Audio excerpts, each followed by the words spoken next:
Hi എല്ലാവർക്കും ഒരു പുതിയ വീഡിയോയിലേക്ക് സ്വാഗതം. ഇന്നത്തെ വീഡിയോയിൽ കൂടി നമ്മൾ കാണാൻ പോകുന്നത് വീണ്ടും ഒരു സാംസങ്ങിൻ്റെ ടാബുമായിട്ടാണ് വന്നിരിക്കുന്നത്. Samsung Galaxy tab S6 light എന്ന് പറയുന്ന ഒരു മോഡലിൻ്റെ അൺബോക്സിങ് ആൻഡ് റിവ്യൂ വീഡിയോ ആണ് ഈ വീഡിയോയിൽ കൂടി കാണാൻ പോകുന്നത്. ഈ ഒരു ടാബ് ഒരു മിഡിൽ റേഞ്ചിൽ വരുന്ന ഒരു ടാബും കൂടാണ്. ഈ ഒരു സമയത്ത് നമുക്കൊരു ഓൺലൈൻ ക്ലാസ്സിനൊക്കെ യൂസ് ചെയ്യാൻ പറ്റുന്ന ഒരു ടാബും കൂടാണിത്. ഒരുപാട് നല്ല ഫീച്ചേഴ്സും നല്ല ഹൈ ബാറ്ററി കപ്പാസിറ്റി ഒക്കെ തന്നെ ഈ ഒരു ടാബിന് നമുക്ക് കിട്ടുന്നുണ്ട്. എന്തായാലും ബോക്സ് ഓപ്പൺ ചെയ്ത് ബാക്കിയുള്ള കാര്യങ്ങളൊക്കെ നോക്കാം. ബോക്സ് ഓപ്പൺ ചെയ്യുമ്പോൾ തന്നെ കാണാൻ സാധിക്കുന്നത് എല്ലാ സാംസങ്ങിൻ്റെ ടാബിൻ്റെ ബോക്സ് ഓപ്പൺ ചെയ്യുമ്പോൾ ഉള്ളതുപോലെ തന്നെ ടാബ്ലറ്റ് തന്നെയാണ് ഫസ്റ്റ് ഉള്ളത്. ടാബ്ലറ്റ് നമുക്ക് മാറ്റി വെച്ചതിന് ശേഷം വേറെ എന്തൊക്കെ ആക്സസറീസും കൂടെ ഒന്ന് പരിചയപ്പെടാം, എന്നിട്ട് നമുക്ക് ടാബിലേക്ക് തന്നെ വരാം. അപ്പോൾ ടാബിൽ വരുന്നൊരു ചെറിയ ബോക്സാണ്. ആ ചെറിയ ബോക്സിന് മുകളിലായിട്ട് നിങ്ങൾക്ക് കാണാം ഒരു സിം എജക്റ്റ് ചെയ്യാനുള്ള ടൂളും പിന്നെ അതിൻ്റെ ഉള്ളിലായിട്ട് കുറച്ച് യൂസർ മാനുവലാണ് കൊടുത്തിട്ടുള്ളത്. കൂടാതെ ഇതിലൊരു ഫാസ്റ്റ് ചാർജിങ് അഡാപ്റ്ററും കിട്ടുന്നുണ്ട്. പിന്നെ വരുന്നത് ടൈപ്പ് സി ചാർജിങ് കേബിളുമാണ്. പിന്നെ ഇതിൽ നമുക്ക് S പെന്നും വരുന്നുണ്ട്. മുമ്പ് വന്നിട്ടുള്ള സാംസങ്ങിൻ്റെ ടാബിലുള്ളത് പോലെ തന്നെ ഇതിലും നമുക്ക് ഇയർഫോണും വരുന്നില്ല. അപ്പോൾ ഇത്രയാണ് ബോക്സിൽ വരുന്ന ആക്സസറീസ്. ഇനി നമുക്ക് ടാബ് ഒന്ന് നോക്കാം. അപ്പോൾ ഇതാണ് Samsung Galaxy tab S6 light എന്ന് പറയുന്ന മോഡൽ. എൻ്റെ കയ്യിൽ വരുന്ന ഒരു വേരിയൻറ്റ് 4GB റാമും 64GB ഇൻറ്റേർണൽ സ്റ്റോറേജും ഉള്ള ഒരു അങ്കോറ ബ്ലൂ എന്ന് പറയുന്ന ഒരു കളറാണ്. എൻ്റെ കയ്യിൽ വരുന്ന ഈ ഒരു വേരിയൻറ്റിൽ സിം കാർഡ് ഇടാൻ പറ്റില്ല. സിം കാർഡ് ഇടുന്ന മോഡൽ വേറെയും വരുന്നുണ്ട്. അതിന് പ്രൈസ് കുറച്ച് വ്യത്യാസം തന്നെ വരുന്നുണ്ട്. ഇതുകൂടാതെ ഒരു വേരിയൻറ്റിൽ കൂടെ ഇത് അവൈലബിൾ ആണ്. 4GB റാമും 128GB ഇത് അവൈലബിൾ ആണ്. ഇതിൽ പിന്നെ നമുക്ക് മാക്സിമം ഇടാൻ പറ്റുന്ന മെമ്മറിൻ്റെ കപ്പാസിറ്റി എന്ന് പറയുന്നത് 1TB വരെയാണ്. ഇനി ഇതിൽ ഈ സിം ഇടാൻ പറ്റുന്ന മോഡലും അതുപോലെ തന്നെ നോർമൽ വരുന്ന മോഡലും തന്നെ പ്രൈസ് ഞാൻ ഡിസ്ക്രിപ്ഷനിൽ കൊടുക്കുന്നുണ്ട്. അവിടെ നോക്കിയിട്ട് നിങ്ങൾക്ക് മനസ്സിലാക്കാവുന്നതാണ്. ഇപ്പോൾ ടാബ്ലറ്റ് നോക്കുകയാണെങ്കിൽ വളരെ സ്ലിം ആയിട്ടുള്ള നല്ല ഭംഗിയുള്ളൊരു മോഡൽ ടാബ്ലറ്റ് ആണെന്ന് തന്നെ പറയാം. 467 ഗ്രാമാണ് ഇതിൻ്റെ ഒരു ഭാരം വരുന്നത്. ഇനി ടാബിൻ്റെ ഒരു ഹാർഡ്വെയർ ഫീച്ചേഴ്സ് നോക്കുകയാണെങ്കിൽ താഴെ ഭാഗത്തായിട്ട് ഒരു ടൈപ്പ് സി ചാർജിങ് പോർട്ടും പിന്നെ ഇതിൻ്റെ തൊട്ടടുത്ത് തന്നെ ഒരു സ്പീക്കറും കാണാം. ഇനി റൈറ്റ് സൈഡിലായിട്ടാണ് സിം ട്രേ കൊടുത്തിട്ടുള്ളത്. അതുപോലെ തന്നെ ഒരു മൈക്കും അവിടെ തന്നെ വരുന്നുണ്ട്. പിന്നെ വോളിയോ ബട്ടണും പവർ ബട്ടണും റൈറ്റ് സൈഡിൽ തന്നെ വരുന്നത്. ഇനി മുകളിലായിട്ടാണ് 3.5mm ഓഡിയോ കണക്ട് ചെയ്യാനുള്ള ജാക്ക് വരുന്നത്. അതുപോലെ തന്നെ ഒരു മൈക്കും വരുന്നുണ്ട്, ഒരു സ്പീക്കറും കൊടുത്തിട്ടുണ്ട്. ഇനി ലെഫ്റ്റ് സൈഡിലായിട്ട് ഒന്നും തന്നെ വരുന്നില്ല. അതുപോലെ ടാബിൻ്റെ ബാക്ക് സൈഡ് നോക്കുകയാണെങ്കിൽ നല്ല മാറ്റി ഫിനിഷോട് കൂടെയുള്ള നല്ല ഭംഗിയായിട്ടുള്ളൊരു മോഡലാണിത്. കാരണം ഇതിൻ്റെ ഈ കളറും കൂടെ വരുന്നത് കൊണ്ടായിരിക്കാം ഇത്ര ഒരു ബ്യൂട്ടിഫുൾ ആയിട്ട് തോന്നി. കൂടാതെ ബാക്കിലൊരു ക്യാമറയാണ് വരുന്നത്. ഇനി ടാബിൻ്റെ ഡിസ്പ്ലേ സൈഡ് നോക്കുകയാണെങ്കിൽ 10.4 ഇഞ്ചിൻ്റെ ഒരു ഫുൾ HD TFT ഡിസ്പ്ലേ ആണ് കിട്ടുന്നത്. ഈ TFT ഡിസ്പ്ലേ എന്ന് പറയുന്ന ഒരു ബേസിക് ആയിട്ടുള്ള ഫോണുകളിലും ടാബുകളിലൊക്കെ വരുന്നൊരു ഡിസ്പ്ലേ ആണ്. എന്നാലും തരക്കേടില്ലാത്തൊരു ഡിസ്പ്ലേ ഒക്കെ തന്നെയാണ്. കാരണം ഇതിൽ വരുന്നത് ഫുൾ HD ആയതുകൊണ്ട് തന്നെ നമ്മൾ വീഡിയോ ഒക്കെ കാണുന്ന സമയത്ത് നല്ല ബ്രൈറ്റ് ആയിട്ടൊക്കെ കാണാനൊക്കെ സാധിക്കുന്നുണ്ട്. സാംസങ്ങിന് തന്നെ മുന്നേ വന്നിട്ടുള്ള ടാബിൽ ഉള്ളതുപോലെ തന്നെ ഇതിലും അത്യാവശ്യം ബസൽസ് ഒക്കെ നമുക്ക് കാണാൻ സാധിക്കുന്നുണ്ട്. 81.6% ആണ് സ്ക്രീൻ ടു ബോഡി റേഷ്യോ വരുന്നത്. അതുപോലെ തന്നെ 224 ppi ആണ് ഡിസ്പ്ലേ ഡെൻസിറ്റിയും കിട്ടുന്നത്. പക്ഷേ എൻ്റെ ഒരു അഭിപ്രായത്തിൽ ഇതിനൊരു IPS LCD എങ്കിലും കൊടുക്കാമായിരുന്നു എന്നാണ്. കാരണം ഇത്രയും ഒരു പ്രൈസ് റേഞ്ചിലൊക്കെ വരുന്ന ഒരു ടാബിന് നമുക്ക് ഈ ഒരു TFT ഡിസ്പ്ലേ ഒക്കെ കിട്ടുന്നത് ഒരു കുറവായിട്ട് തന്നെ പറയാം. പിന്നെ ഇതിൽ വരുന്ന സോഫ്റ്റ്വെയർ നോക്കുകയാണെങ്കിൽ ആൻഡ്രോയിഡ് 10.0 അതുപോലെ തന്നെ OneUIയുടെ 2.1 ഉള്ളത്.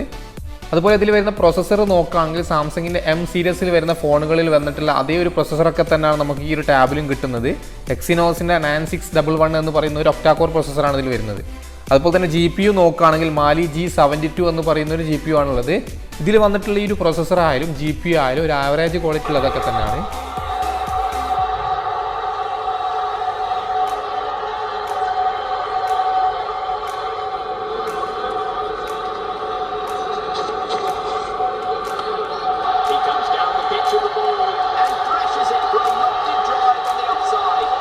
ഇതിൽ വരുന്ന റിയർ ക്യാമറ നോക്കുകയാണെങ്കിൽ 8 MP ഒരു വൈഡ് ക്യാമറ ആണ്. ഈ ഒരു ക്യാമറ ഉപയോഗിച്ചിട്ട് നമുക്ക് അൾട്രാ വൈഡ് ആയിട്ടുള്ള ഫോട്ടോസും വീഡിയോസൊക്കെ എടുക്കാൻ സാധിക്കുന്നുണ്ട്. ഇതിൽ എടുക്കാൻ പറ്റുന്ന മാക്സിമം വീഡിയോ റെസൊല്യൂഷൻ എന്ന് പറയുന്നത് 1080 30 frames/second വരെയാണ്. അതുപോലെ വീഡിയോയിലും ഫോട്ടോയിലും നമുക്ക് 4x വരെ സൂം ചെയ്യാൻ പറ്റുന്നുണ്ട്. ഇനി വീഡിയോ എടുക്കുന്ന സമയത്ത് നമുക്ക് നല്ലൊരു ഓപ്ഷൻ കൂടെ കിട്ടുന്നുണ്ട്. വീഡിയോ സ്റ്റെബിലൈസ് ചെയ്തെടുക്കാൻ വേണ്ടിയിട്ടുള്ളൊരു ഓപ്ഷൻ. അത് ഓൺ ആക്കി കഴിഞ്ഞാൽ നമുക്ക് നല്ല ഷേക്ക് കൂടാതെ നല്ല സ്റ്റെബിലൈസ് ആയിട്ടുള്ള വീഡിയോസ് എടുക്കാൻ സാധിക്കുന്നതാണ്. പിന്നെ എന്ന് പറയുകയാണെങ്കിൽ ഞാൻ മുമ്പ് പറഞ്ഞ പോലെ തന്നെ ടാബ്ലറ്റിലൊക്കെ വരുന്ന ക്യാമറ നമുക്കൊരു ഫോട്ടോഗ്രാഫിക്ക് വേണ്ടിയിട്ടുള്ള ഒരു ക്യാമറ എന്നല്ല, നോർമൽ ഒരു ക്യാമറ ഒക്കെ തന്നെയാണ് ടാബ്ലറ്റിൽ കൊടുക്കാറ്. അതേ ഒരു ക്യാമറ ഒക്കെ തന്നെയാണ് ഇതിലും കൊടുത്തിട്ടുള്ളത്. അതുപോലെ ഇനി സെൽഫി ക്യാമറ നോക്കുകയാണെങ്കിൽ 5 MP ഒരു വൈഡ് ക്യാമറ തന്നെയാണ് അവിടെയും കിട്ടുന്നത്. ഇതിലും നമുക്ക് 1080 30 frames/second വരെയുള്ള വീഡിയോസ് ഷൂട്ട് ചെയ്യാൻ സാധിക്കുന്നുണ്ട്. ഈ റിയർ ക്യാമറ ഉപയോഗിച്ച് ഫോട്ടോ എടുത്ത സമയത്തും അതുപോലെ തന്നെ സെൽഫി ക്യാമറ എടുത്ത് ഫോട്ടോ എടുത്ത സമയത്തൊക്കെ കുറച്ചും കൂടെ ക്വാളിറ്റി ആയിട്ട് തോന്നിയത് സെൽഫി ക്യാമറയിലാണ്. ഇനി ഇതിൻ്റെ ക്യാമറയിൽ എടുത്തിട്ടുള്ള 1-2 ഫോട്ടോസിൻ്റെ അതുപോലെ തന്നെ സെൽഫി ക്യാമറയിൽ എടുത്തിട്ടുള്ള വീഡിയോസിൻ്റെ സാമ്പിൾസ് നിങ്ങൾക്ക് ഇവിടെ കാണാം.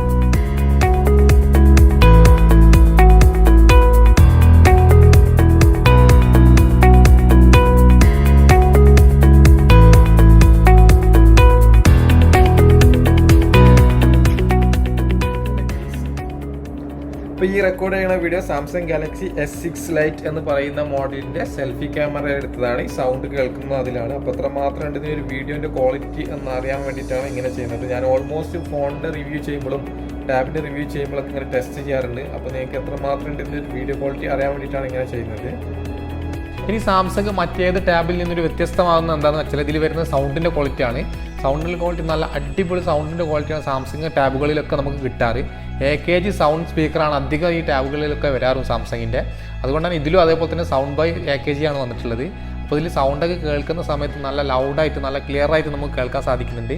അതുപോലെ ഇതിൽ വരുന്നത് 2 സ്പീക്കറാണ്. താഴെ ആയിട്ടും ഒന്ന് മുകളിലായിട്ടാണ് 2 സ്പീക്കറായിട്ട് കൊടുത്തിട്ടുള്ളത്. അപ്പോൾ ഇതിൽ സൗണ്ട് കേൾക്കുമ്പോൾ നിങ്ങൾക്ക് മനസ്സിലാവും എത്രമാത്രം ഉണ്ട് ഇതിൻ്റെ സൗണ്ടിൻ്റെ ക്വാളിറ്റി എന്ന്.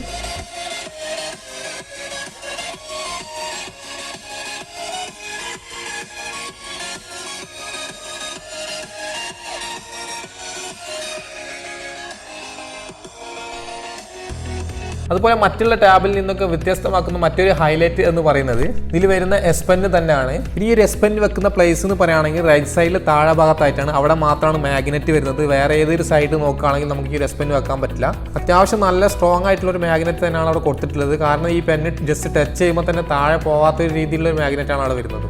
ഈ S Pen ഉപയോഗിച്ചിട്ട് നല്ല സ്മൂത്തായിട്ട് എഴുതാനും അതുപോലെ തന്നെ വരയ്ക്കാനൊക്കെ പറ്റുന്നുണ്ട്. നല്ല ഇമ്പ്രൂവ് തന്നെ വരുത്തിയിട്ടുണ്ട് ഈ S Pen-ലും.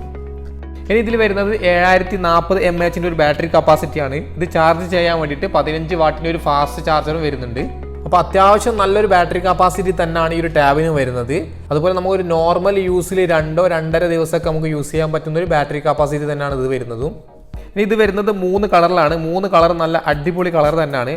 അങ്കോറ ബ്ലൂ എന്ന് പറയുന്ന എൻ്റെ കയ്യിലുള്ള ഒരു കളർ, പിന്നെ ഓക്സ്ഫോർഡ് ഗ്രേ, പിന്നെ സിഫോൺ പിങ്ക് എന്ന് പറയുന്ന കളറുമാണുള്ളത്. ഇനി ഇതിലെ കുറച്ച് കണക്ടിവിറ്റി നോക്കുകയാണെങ്കിൽ വൈഫൈയിൽ 5G കാർഡ് സപ്പോർട്ടാണ്. സിം കാർഡ് ഇടുന്ന മോഡലിൽ നമുക്കിതിൽ വോൾട്ടിങ് സപ്പോർട്ട് ഉണ്ട്. പിന്നെ ഇതിൽ ഡാർക്ക് മോഡും വരുന്നുണ്ട്. അതുപോലെ തന്നെ നമുക്ക് സ്ക്രീൻ മിറർ ചെയ്യാനുള്ള ഓപ്ഷനും ഇതിൽ വരുന്നുണ്ട്. നമുക്കറിയാം ഓൺലൈനിൽ ഒരുപാട് ലോക്കൽ ബ്രാൻഡ് ടാബൊക്കെ നമുക്ക് കാണാൻ പറ്റുന്നുണ്ട്.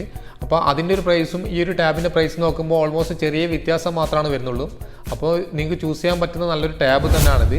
അപ്പോൾ സാംസങ്ങിൻ്റെ ടാബിൻ്റെ ടച്ച് എന്നൊക്കെ പറയുകയാണെങ്കിൽ നിങ്ങൾക്ക് അറിയാം നല്ല സ്മൂത്ത് ആയിട്ടാണ് വർക്ക് ചെയ്യുന്നത്. അതുപോലെ ഇതിൽ വരുന്ന ബാറ്ററി കപ്പാസിറ്റി ആണെങ്കിൽ തന്നെ നല്ല ഹൈ ബാറ്ററി കപ്പാസിറ്റി തന്നെ കിട്ടുന്നുണ്ട്.